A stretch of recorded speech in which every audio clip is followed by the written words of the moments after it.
Imagine a religion that does not believe in a God, a tradition that claims the path to enlightenment lies not with God, but within our own hearts and minds.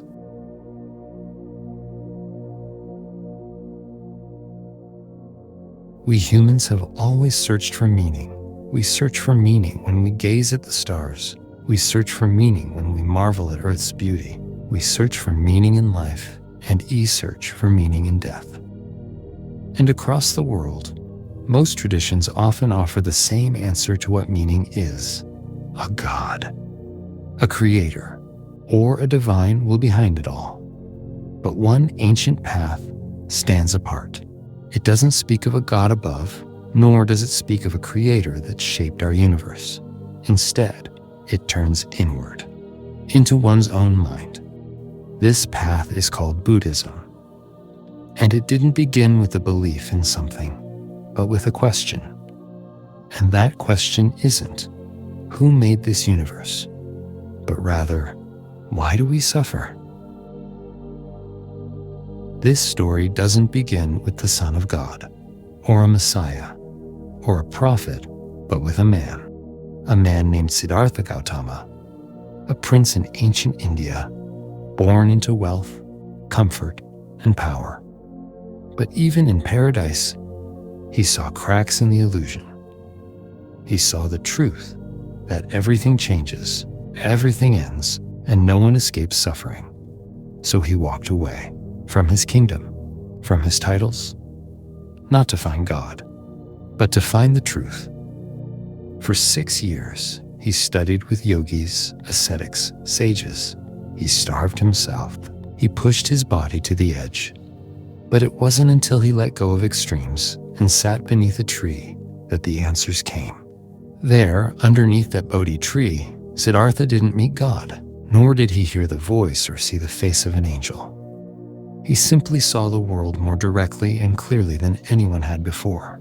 He saw how all things come and go, how wanting creates suffering, and how liberation was possible from the suffering. Siddhartha Gautama then opened his eyes as the Buddha, the Enlightened One. So what did the Buddha teach? No creator, no divine will, no worship, no salvation from above.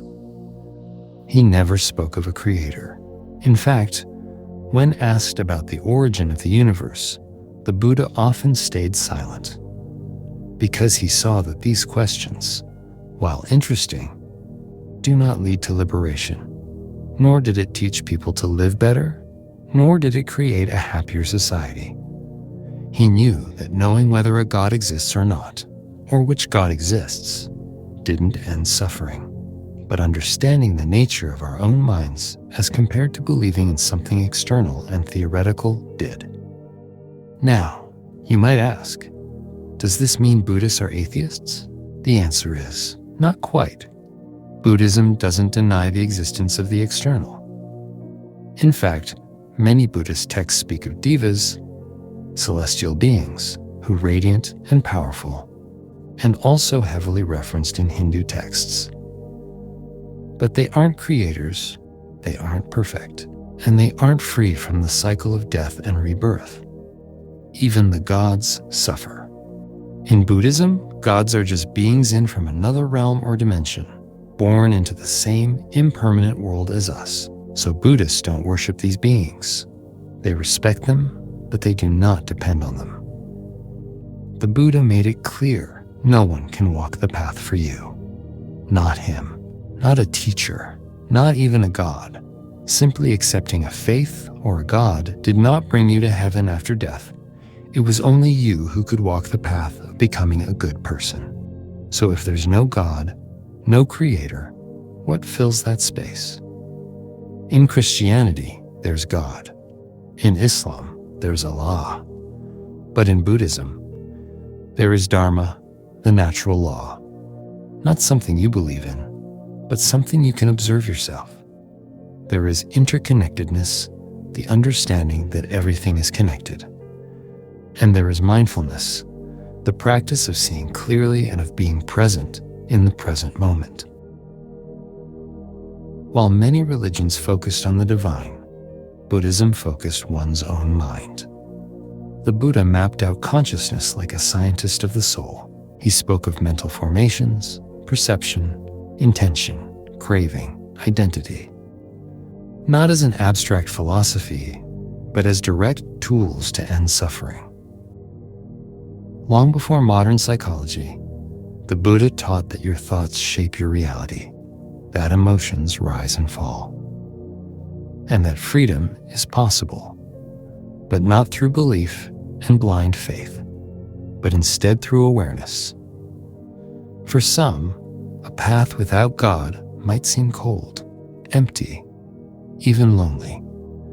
But Buddhism would say, it's the opposite. Without a God to judge you, there's no eternal damnation. Without a God to save you, there's no waiting for grace. Instead, there is radical responsibility. And with it, radical freedom. You're not here to be tested. You're here to wake up. You're not evil or tainted. You're just asleep. And enlightenment is not a gift from above. It's a birthright waiting within every single human. A birthright, not a gift.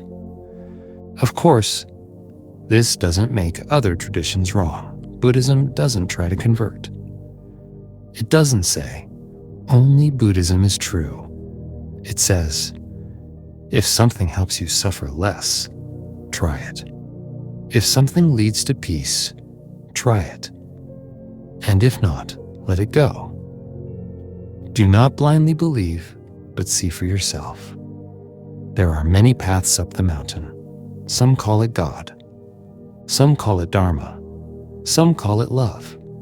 And perhaps, in the end, they all point to the same sky, the same way different branches of a tree grow towards the same sky. So why doesn't Buddhism believe in God? Because it didn't need to. It doesn't begin with answers. It begins with observation. Not with blind faith, but with insight. Not through belief, but through experience. It's about understanding what is and what isn't. And the only thing there ever was is the right here and the right now. As it is. It is as it is. In Buddhism, truth isn't revealed from the gods. It's uncovered through stillness of the mind, through silence, through the quiet courage to look within yourself. Because the Buddha never said, believe in me.